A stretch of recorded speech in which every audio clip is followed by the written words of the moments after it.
Did you know that your baby is developing memory from as young as 2 or 3 weeks of age? A baby as young as 2 or 3 weeks will remember your smell.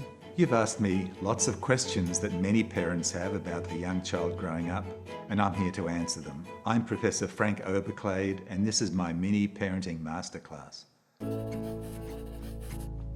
Babies don't know that the norm is to sleep at night time and be awake during the day. So they sleep in bursts of 3 or 4 hours usually, wake up to have a feed and then go back to sleep. As their brain develops, there are reasons for them not to sleep because there are things to be curious about. They're engaging with their world. Parents are talking to them, are reading to them. So they get into that sort of predictable pattern of being awake for longer periods of time, engaging and interacting with their parents and caretakers and the world around them, and then falling asleep again. For some time, a number of years ago, it was thought that babies being exposed to classical music made them smarter. There's no real evidence that babies listening to classical music makes them more intelligent. On the other hand, it certainly doesn't hurt. So if parents want to introduce music into the household, that's a great idea because as parents calm, as they enjoy the music, that feeling is passed on to their infant and they'll be calm as well. So there are lots of reasons why music is good for young children. Being smarter is not one of them. A baby will get all the nutritional needs they need from breast milk, and we say that it's really important for mothers to try to breastfeed.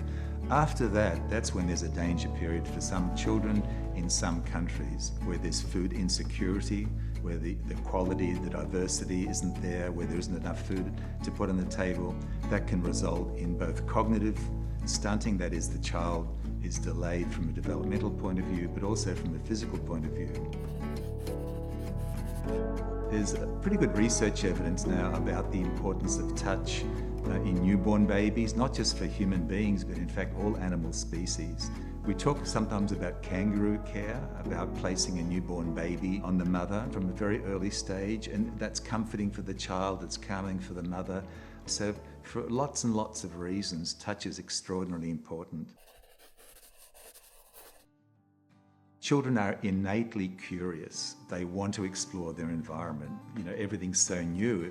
It's a big world out there. And so parents shouldn't get in the way of that. What they should do is make sure the child is perfectly safe. Don't try and structure the child too much, but there are many learning opportunities. For example, sing to the child, read to the child, take the child for a walk down the street.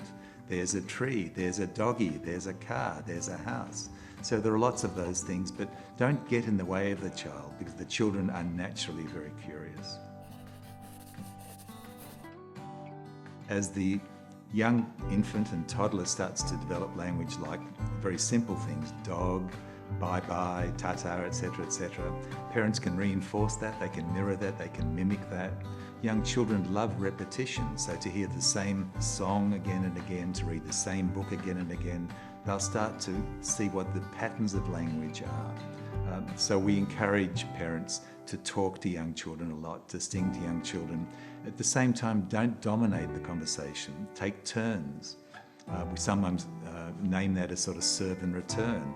The child says something, the parent says something. Often mirroring what the child says is very important. In those early years of life, what babies need is responsive caring. They need a nurturing environment. They need parents that are tuned in to the young child. Parents are their baby's first teachers. As the parents are talking to the child, singing to the child, reading to the child, creating these sort of stimulating experiences, there's this explosion of learning. All of these networks are being developed in the brain. And those foundations of learning in those very early years are critical because they set the foundations for lifetime learning. If parents provide all of that, then the child's brain will grow and mature and fulfill all the potential that we want from all of our children.